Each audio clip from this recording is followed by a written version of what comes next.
Heartache and confusion still ring out through a Lake Murray neighborhood tonight after the murder-suicide of two 19-year-olds. 10 News reporter Matt Boone joins us live outside Patrick Henry High School, where the two had attended. Matt. Lindsay, both of them had graduated within the past 2 years, but many students still knew them. The principal said they had a crisis response team on campus today for anybody who needed it. Meanwhile, back in the neighborhood, residents say they're also struggling to cope with this brutal act of violence. We were too late. It was, by the time we got there, it was already done. It was a night that will haunt this quiet neighborhood forever.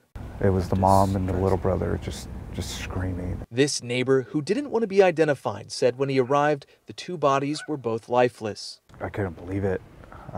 Because at the same time I was trying to backtrack thinking if I heard anything. Police determined it was a murder-suicide. They say 19-year-old Thomas Hayes shot and killed 19-year-old Willow Singer in her doorway before turning the gun on himself. What was strange, say neighbors, is that the gunshots were not reported. The whole neighborhood is we didn't hear nothing. It wasn't just one gunshot. It was two. And we didn't hear neither of them. The woman across the street, Barbara Sennett, says she was home but didn't hear anything either. By the time I found out about it, I'm looking through the blinds. The bodies weren't found until Willow's mother and brother came home from a movie. I feel like I could still hear that screaming. As for motive, friends say Willow and Thomas had dated but had broken up. They'd both been students at Patrick Henry High School but had graduated recently.